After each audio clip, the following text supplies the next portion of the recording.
Ladies and gentlemen, put your hands together for the undefeated former lightweight champion,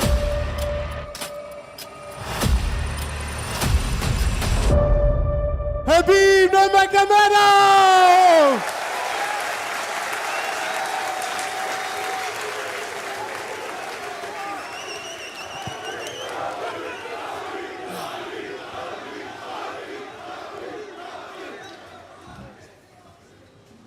My man, welcome to the UK, Khabib. What does that make you feel like when you travel the world, you travel to all these different places all over the world, and you receive a reception like that from your UK fans? What's up, guys? Assalamu alaikum. How are you guys? It's been a lot for me, you know. It's been my all sacrifice, you know, pays off, and you know, I feel so much energy when I see like these people who support me, who miss me, you know. It's like, it's been a lot for me. Let's talk about retired life, because you seem busier now in retired life as a coach, a promoter, an entrepreneur than you were when you were fighting. Is it busier now? Have you got time to relax at all or not? Retired life, everyday pizza.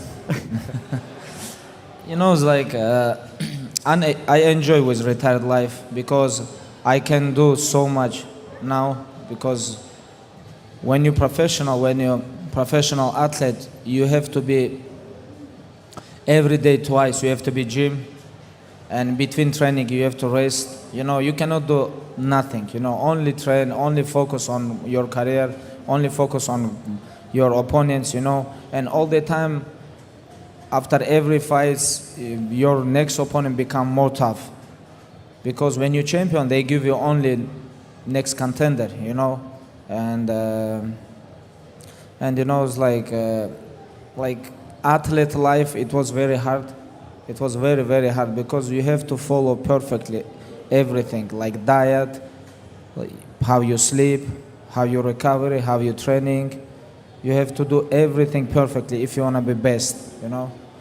When I finish my career now, I feel like, you know, I'm just come out from jail, you know. It's like, it's, I enjoy with this, you know, and I have so much like meetings, like business projects, like a lot of things, you know.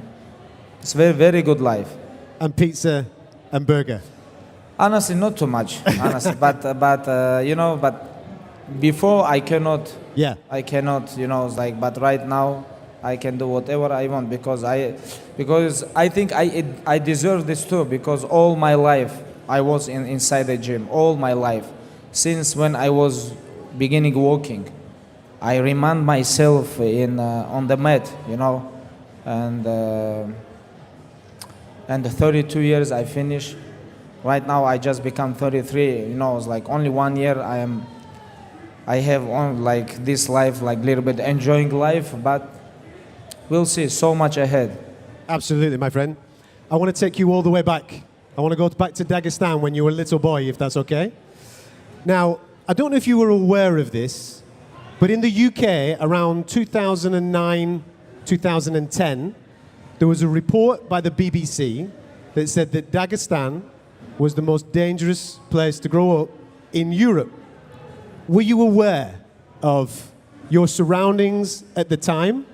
And how did that influence you as a young man? Yes, I think like 12, 15 years ago, it was a very dangerous place. Right now, everything is good, everything is peace, you know, in Dagestan. Yes, I think that time I was just grew up, like I was like 20 years old, you know, it's like a young kid with a big dream. And I think that situation make my mental tough, you know. When you have hard life, when you have a tough life, this one is gonna break you, or you're gonna become strong, you know. Only one thing's gonna happen with you. I think I just become strong.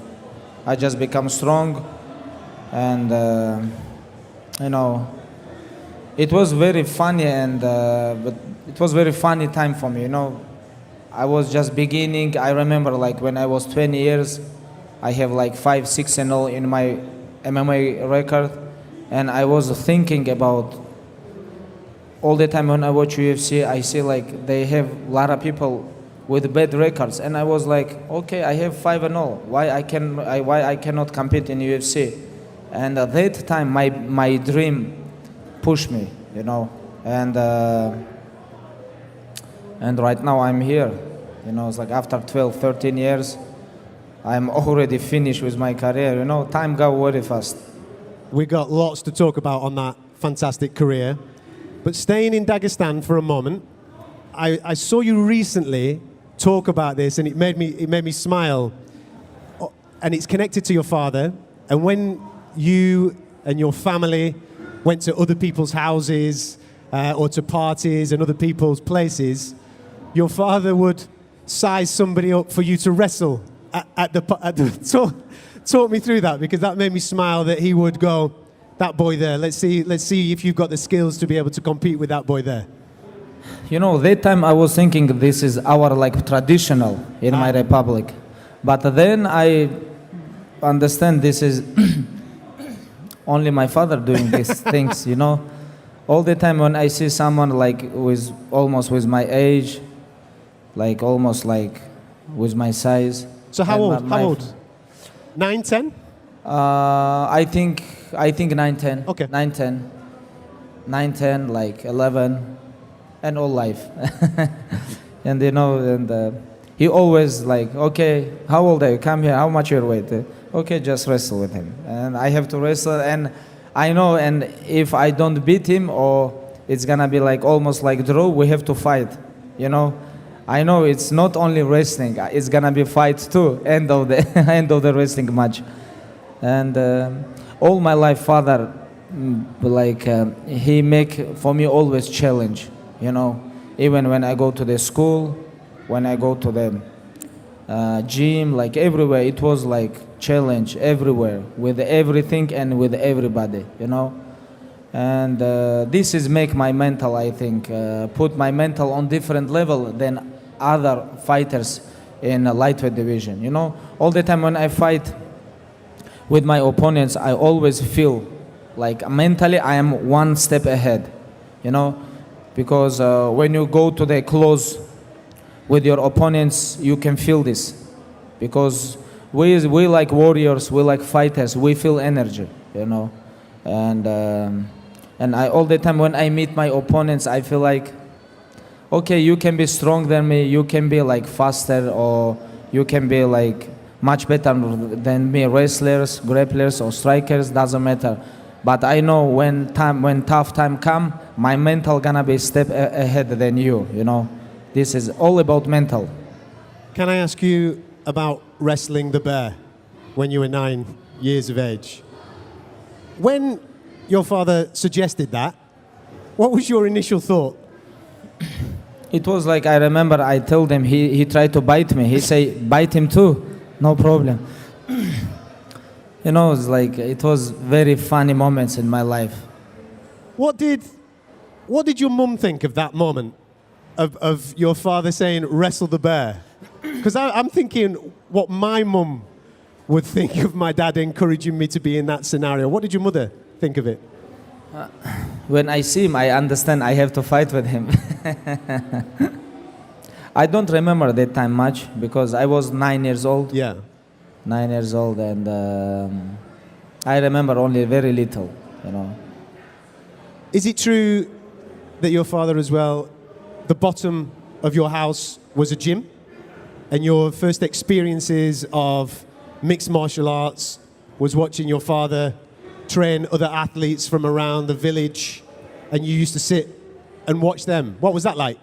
It was big experience for me, because I remember like when all the time my father have new students, he all the time tell me show them like show them how to take down, like other technique in wrestling.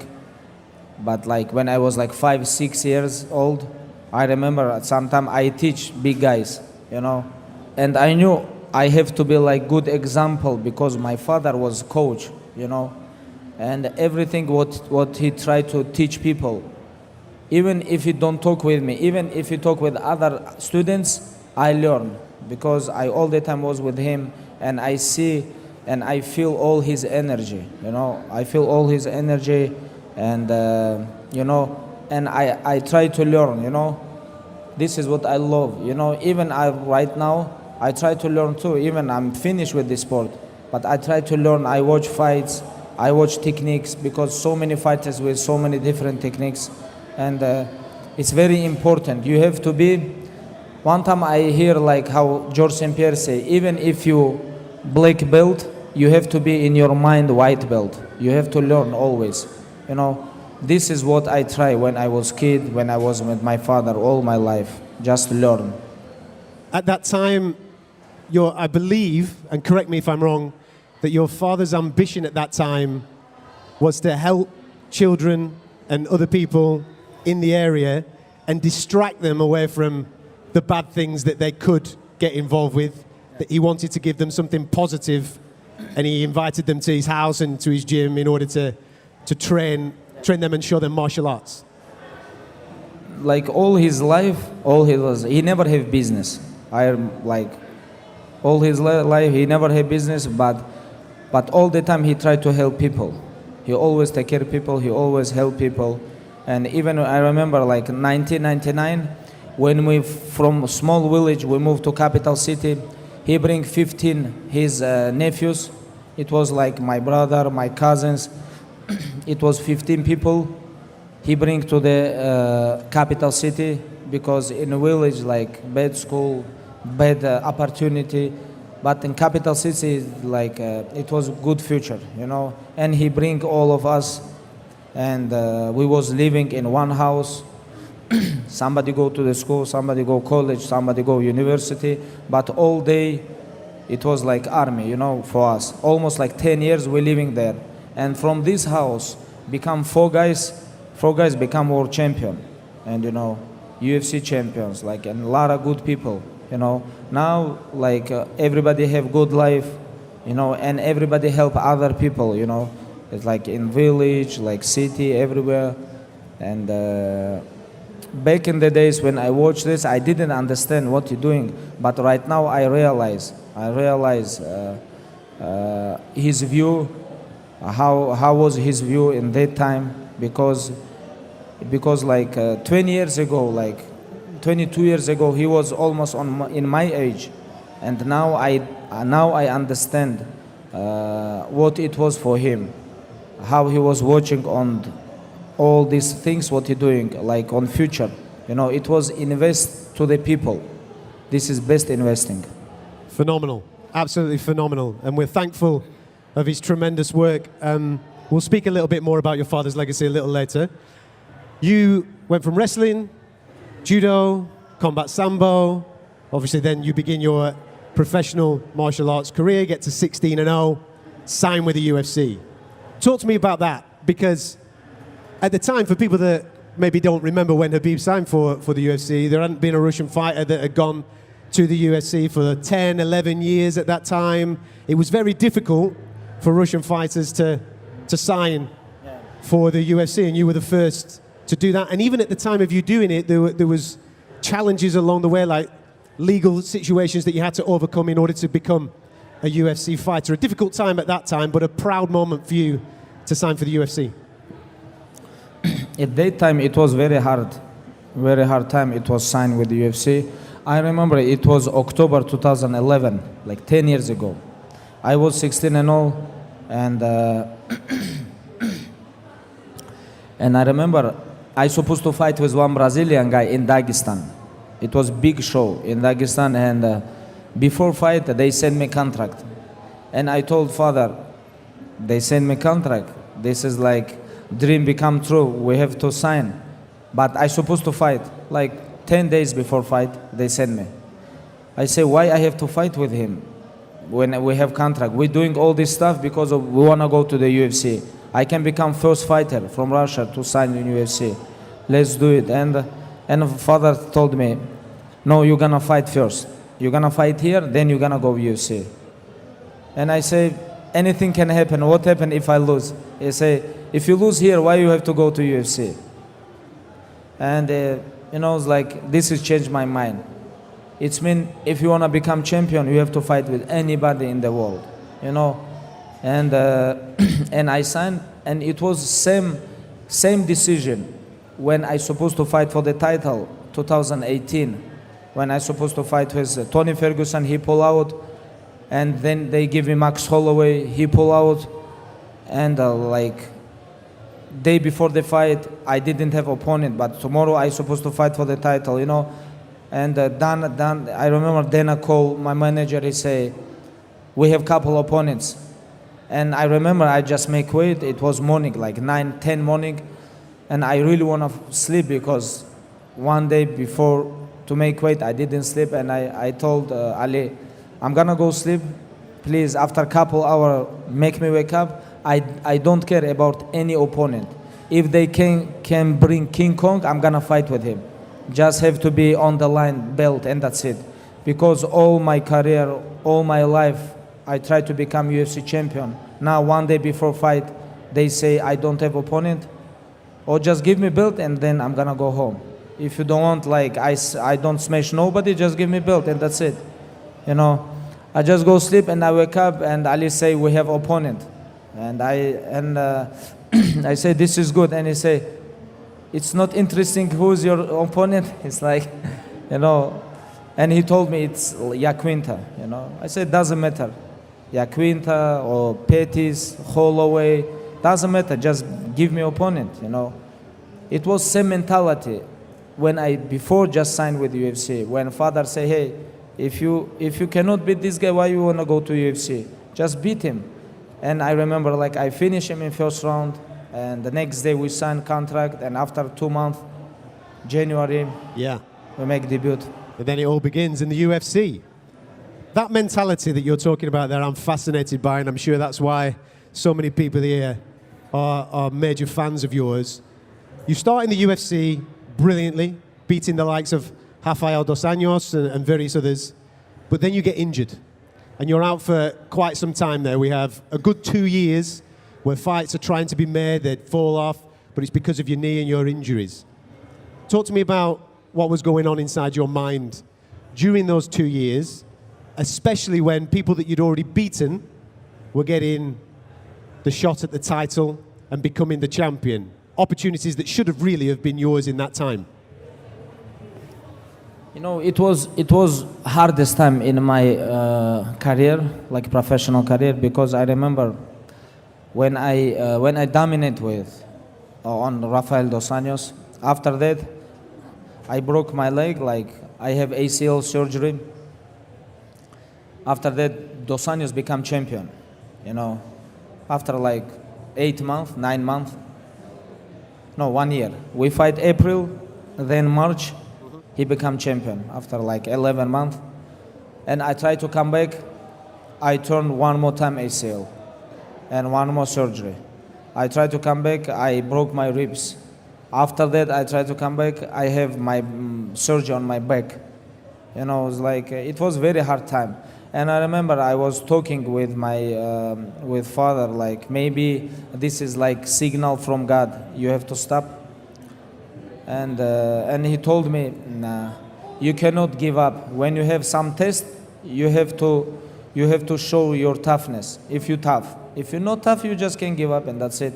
And I remember he told me, if you wanna go, you have to go. If not, anyways, I'm gonna have UFC champion. With you or without you, I'm gonna make someone UFC champion. And you know, it's like this is give me like crazy energy. It's like if my father want, who have to do this? If I'm not, you know? And this is give me like crazy energy, you know, and just, I keep going, I just come back. And after that, what happened, this is all history. Well, there's a little bit more to the story as well, because UFC 205, the first one at Madison Square Garden, first time that the UFC had been in New York after the ban and what have you, you were supposed to be fighting for the title that night. You signed a contract to fight Eddie Alvarez for the lightweight title that night. Then you received a phone call to say that it won't be you, it will be Conor McGregor. Yeah. He will be fighting what was that like? Because as we just said, you've already been through the worst time of your career, 2 years out, watching other guys get opportunities that you should have got. And then the moment that you're getting the opportunity because you're fit and healthy, that opportunity is taken away from you. Talk to me about that. You know, I remember UFC sent me contract. They sent me 2 contracts. It was one in Montreal, one in Madison Square Garden. And I was like, why you guys send me 2 contracts? And I don't understand where I'm gonna fight. But it was fight for the title, which was Eddie Alvarez. And then they changed their mind. And after that, I realized it was game. They pushed Eddie Alvarez to sign contract because they sent me and they told, hey, you're gonna fight with Conor with our rules, or you're gonna fight with Khabib, like whatever you want. And he watched like, oh, Khabib, he's tough fight, you know. And that time I didn't have big name. And then he signed contract with Conor, you know. But I understand that time this game, you know, like if you have big name, you're gonna take title shot, pay-per-view, everything. And I just say, I remember I sent then a message, hey, doesn't matter, like this year or next year, I know I'm gonna fight for the title because I believe myself. But just give me someone, I wanna fight same card. He said, okay, we're gonna give you. And they sent me Michael Johnson. And after fight, I remember like how I talk, like, but I talk from my heart, you know. And but Dana told me it was greatest speech interview after fight of all time. And I don't understand what are you talking about. Now when we watch like back in the days, you know, this interview, it was beginning of big history, you know, this interview. But that time I was talking from like inside from my heart, you know. I just say what I feel, you know. That interview started during the fight, though. Yeah. Because whilst, for those that can't remember 205 and Michael Johnson, as he's beating Michael Johnson up, you were shouting at Dana in the middle of the fight, Dana, I'm going to smash your boys. That's what you were saying, yeah? I just, it was like, after every round I talk with him, you know, I remember. Like I just tell him, hey, don't send me no more fake contract. I have to fight for the title, you know this. I'm undefeated, who else? Who else? You know, I'm dominant on everybody. You guys don't give me fight for the title because I didn't have big name. You know, I remember like they told me, oh, his English is not good. And I was like, okay, I'm gonna speak. I'm gonna talk in English. Then I beginning to talk only in English, but I know it was very funny. But even right now, English is my 3rd language. I have Dagestan language, then Russian, then English, you know. This is my 3rd language. This is not my 1st language, you know. And I was, okay, if I need to learn English to become UFC champion, I'm gonna do this, you know, no problem. And yeah, with Dana always we have fun talk, you know. But me and him, I feel always we have very clear relationship. When I feel something, I told him, you know. But I know a lot of people like little bit like they worry about themselves, you know. They cannot talk with Dana like very clean. But since one day when I was in UFC and to the end, me and Dana we have like man relationship. Your English is better than mine, so you're doing a good job, my friend. Before we get to becoming champion, you mentioned Ayaquinta, and you've kind of touched upon some of the things that I wanted to speak about. I wanted to speak about Tony Ferguson, the fight that never was, the fight that never happened. How do you feel about not getting that opportunity to fight Tony Ferguson during your career in the UFC? I feel a little bit sad, but same time, I always understand like my game, it's worse for him, you know. He don't have wrestling, he don't have grappling. What he gonna do with me? How he gonna stop me? You know, only chance how he can stop me, it was like only lucky punch. Like with everybody, like with Conor, with Poirier, with Justin Gaethje. Everybody talk about like, oh, they can stop him if Khabib gonna get lucky punch. But other stuff, how he gonna stop me? Like when he fight with Danny Castillo, Dariush, Justin Gaethje, Charles Oliveira, all these guys maul him, you know. He didn't have wrestling defense. He didn't have grappling, like good grappling. Like my fighting game, it was worst for him. I'm a little bit sad, but what we can do? If God have some plan, nobody can change this. We're supposed to fight 5 times. He pull out. I have injuries. This is not under my control. I feel a little bit sad, but then time show who have what level. That was supposed to be the fight at 233, as you mentioned. Then you had, obviously, Max Holloway come in. He was not allowed to fight. You had the Petty situation. You had the Iaquinta situation. One thing that you did not mention was the build-up that week.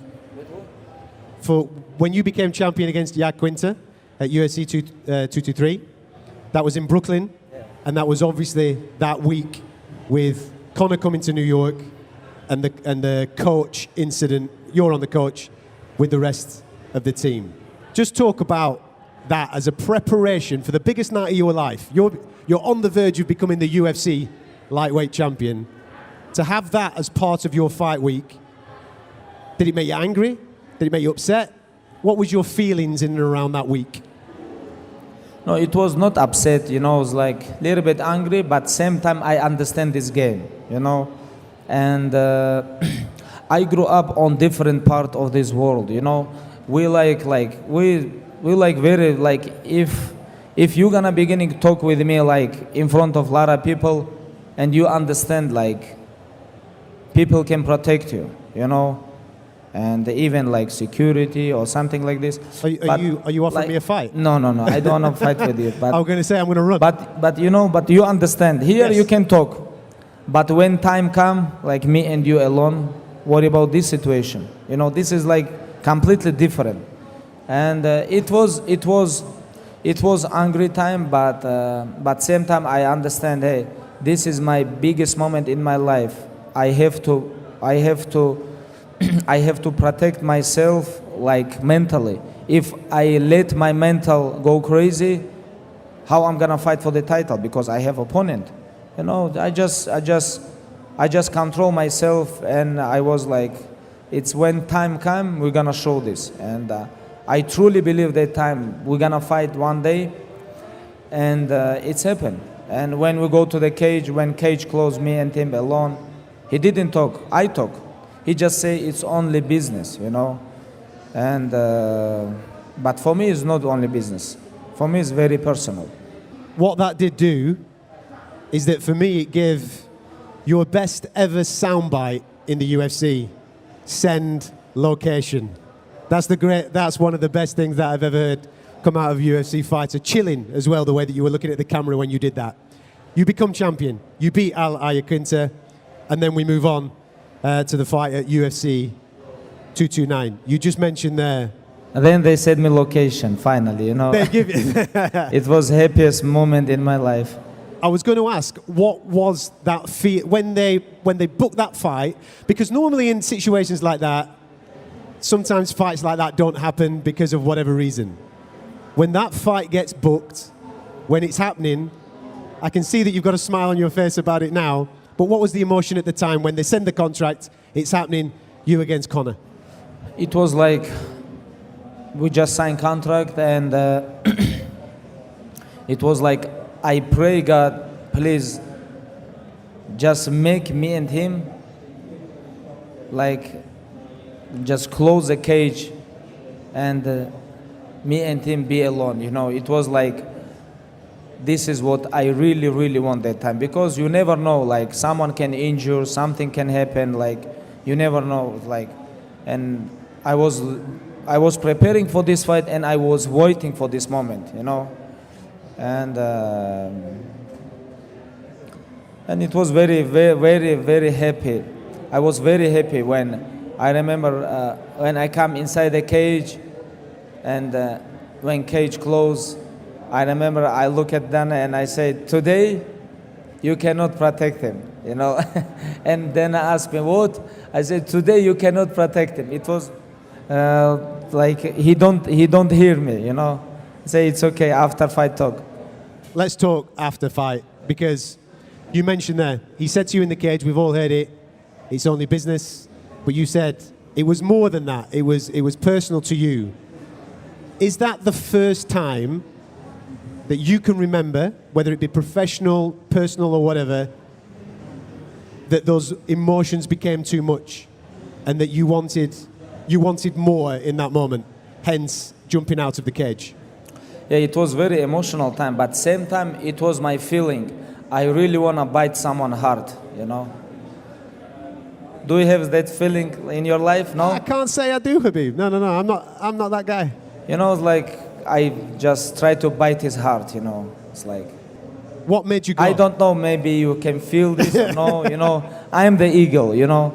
And so when eagle is hungry, it's not good. He have to hunt. That's why. But when promotion promote like this fight, they have to expect something, you know. And when they know me, when they know all my team, and when they know we don't play, you know, we compete, we don't play, you know.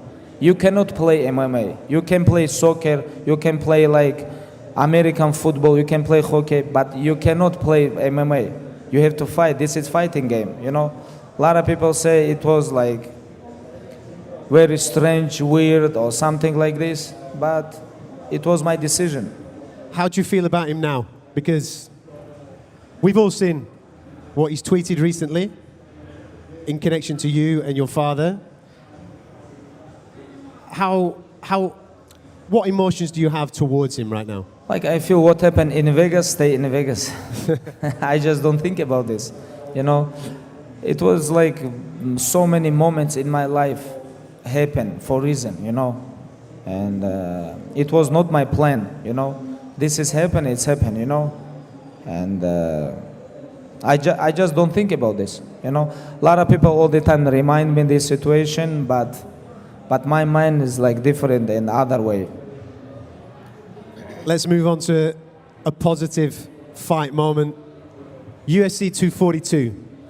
I was very, very lucky to be in Abu Dhabi that week. And that was a big week for you in particular because your father was allowed to accompany you to a fight week. Everybody knows as to why you couldn't be with you in America. But again, that must be, was that the peak? Was that the best in the UFC? UFC 242, defending your belt against Dustin Poirier and having your father in the corner with you? Yeah, I think it was my best time because my father was with me all my training camp, when I cut weight, when I was backstage before I go to the cage, when you go to the cage, come out, everywhere my father was with me, you know, and it was best time in UFC for me. And I remember all the time, all action, what happened very close to the cage, it was very close to father, like in my corner, you know. And it was very funny moments, like when, like, first time I take him down, I take his back, I try to choke him, but I cannot.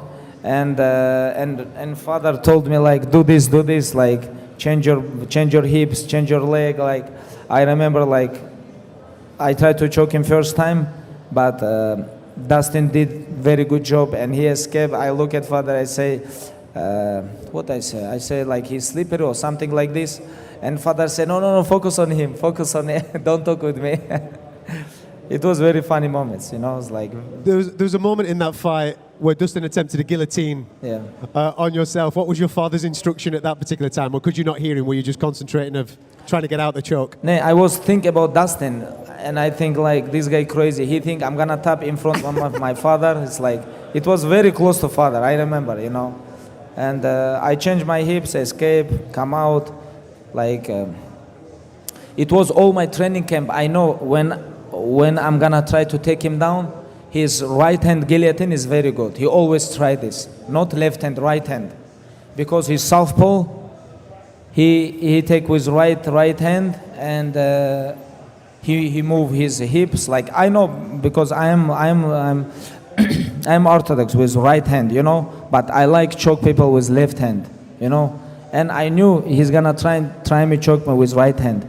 First time I gave him, he don't take. And second time when he take this, I let him choke me, like he go to maximum, I change my body. I come back, I give him because I try to make him tired, you know. And it was my plan, you know, but it was very dangerous plan because it's like you have to be careful because maybe you think he's not choke you and you can go sleep, you know. And after that, when I escape, I understand he's finished, you know. And I take his back and I choke him out, you know. I like the way that you made that sound so normal. Took his back, choke him out. One of the things that I take away from that week, UFC 242 in Abu Dhabi, was the love and admiration of the UFC fan base towards your father. Obviously, I'd never experienced that because I'd never seen your father at a UFC week up until that point.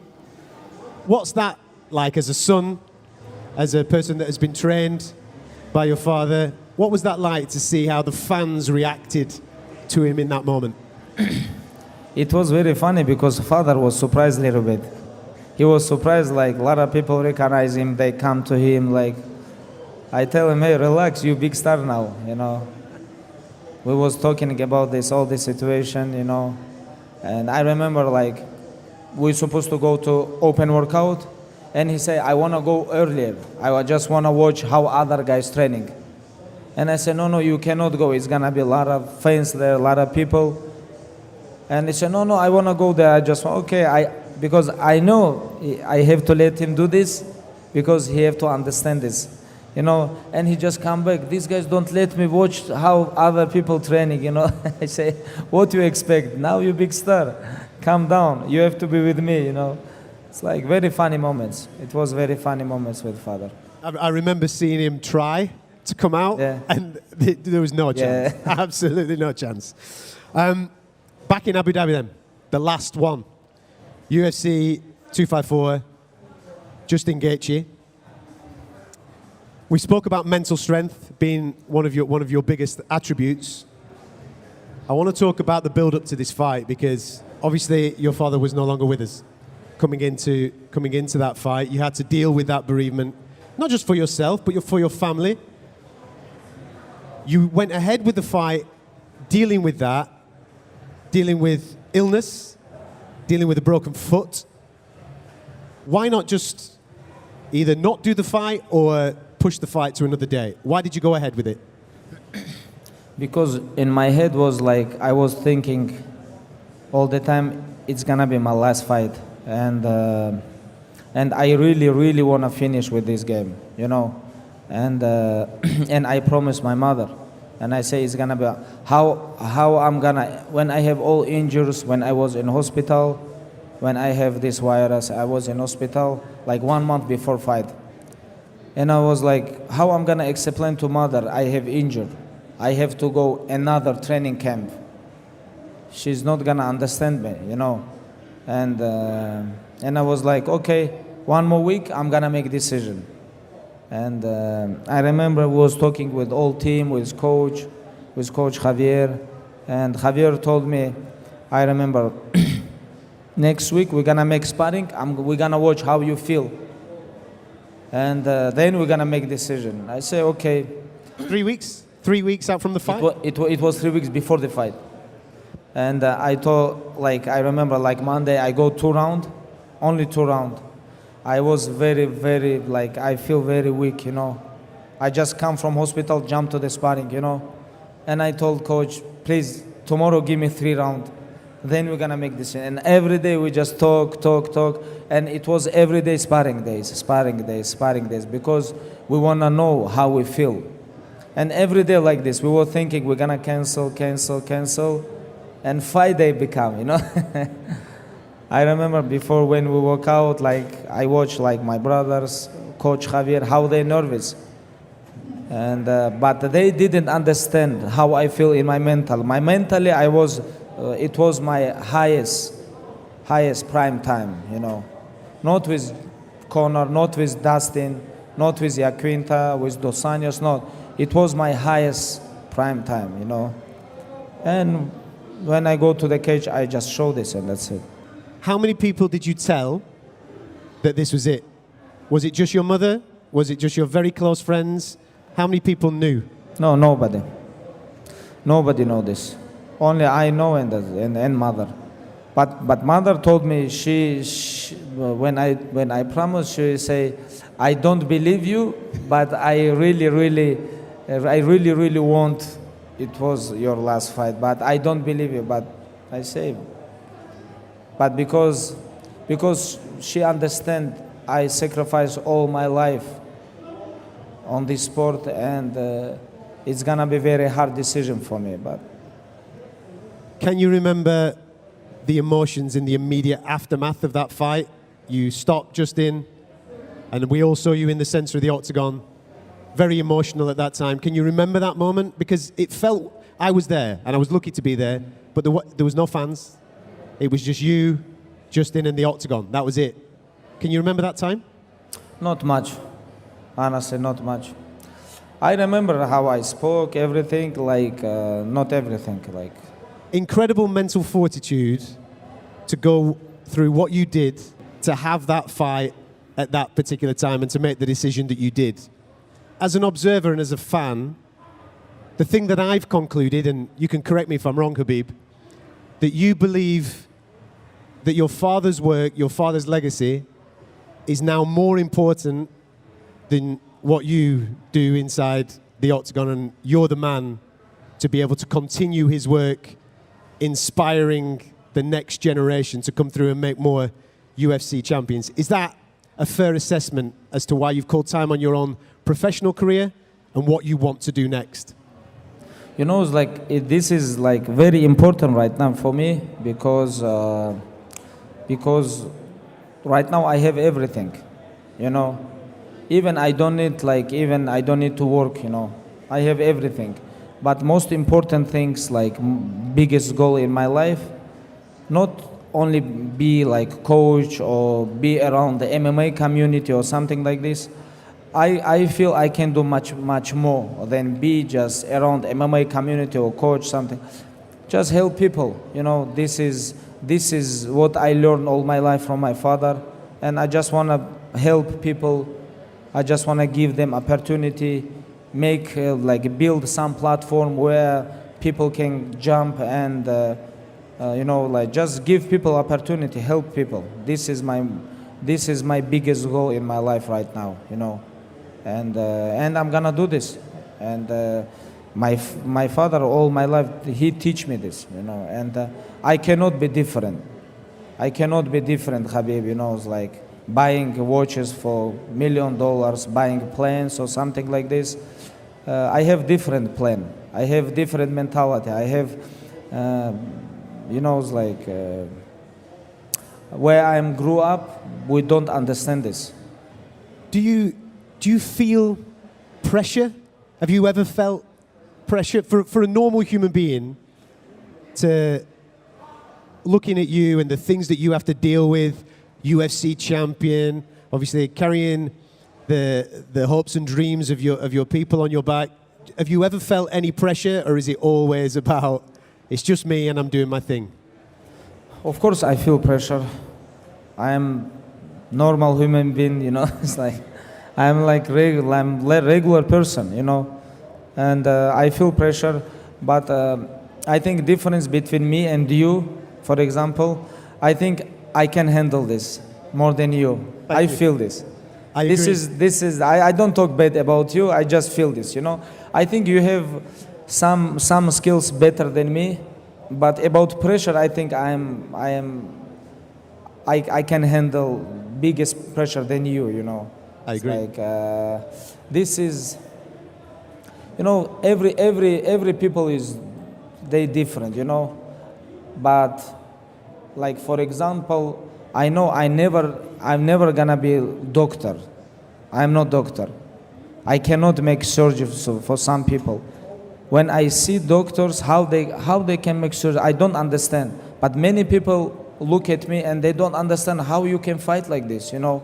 You can wrestle, you can punch, you can grapple, you know, it's like you have good condition. Like they don't understand. They watch and they think how you can do this. Like same thing. When I see like doctor doing surgery, I don't understand this. Every people have like some special moments, you know. And I think like I can handle pressure, you know.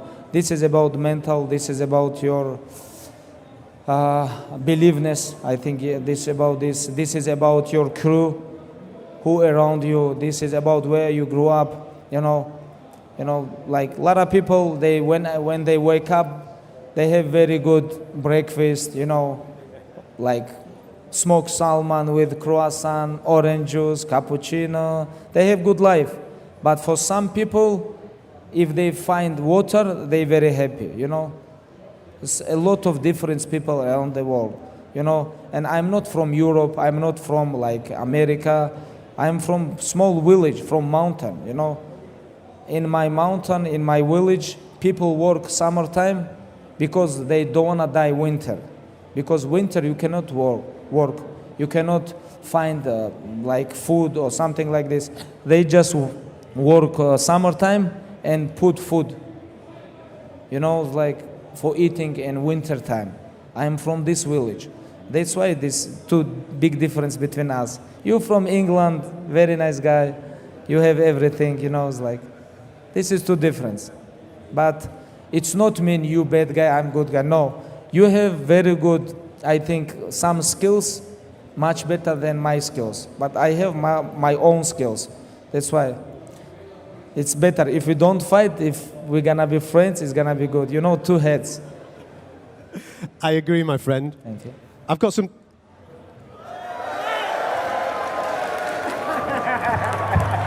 I was going to bring him on. Ladies and gentlemen, George St-Pierre. I wanted to catch you right behind. I told you. Last time when I met him in Moscow, I choked him, but he didn't choke me. How was everything? It was my turn now because last time he came from behind. I was at the restaurant and he took me by surprise. I told his team, I said, listen, I'm going to slide behind him like a ninja and it's going to be my turn this time to get him. It's crazy. This guy was my father's favorite fighter. You know, it's like, I grew up watching his fights. You know, it's honor stay with him here. And, you know, it's my pleasure, brother. My pleasure. How you feel now? You good shape now? I feel fantastic. And man, listen to me. You're as close as a perfect fighter that anybody can be. Perfect career, undefeated. You finish your career on top of your game, and for that, man, it's never been done, and it's amazing. It's all to your honor, man, my friend. Thank you. Yes. Thank you so much. My honor. Hey, take our picture. Come here. Come here.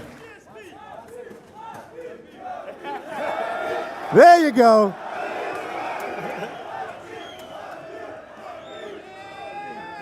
For the man from the Hall of Fame, George St-Pierre. Thank you, guys. Now I want to come back.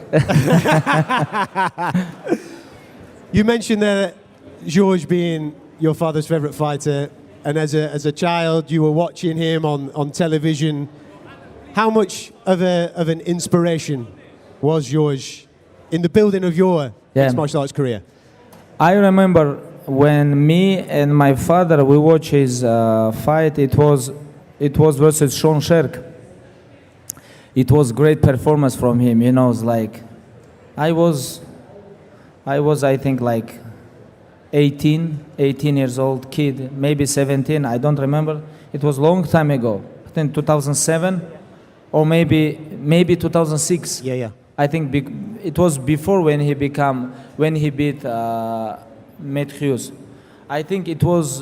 He was in between Matt Hughes 1 and Matt Hughes 2. Yes. It was 2006. I was just 17, 18 years old. We just watched his fight, and you know, that time it was like almost impossible, you know. And then after that, I sacrificed my life. After 15 years, people beginning to talk like me versus George St-Pierre. It's dream fight, you know. It's like crazy, you know. When your favorite fighter of all time become your fan, this is this is something special, you know. It's like it's something very cool indeed. Yeah. Now, we said at the start of this, no more mixed martial arts competition for you. How hard did Dana try and get you back inside the octagon? He tried very hard. like even couple months ago, Dana sent me, hey, George St-Pierre wanna fight with you. I was like, what can I do, Dana? He said, I know, I just wanna say to you. Say, okay, I'm finished. Say hello to him. I sent a message, you know. And I don't know, we have to ask him. He say to him, no. I've sent him location.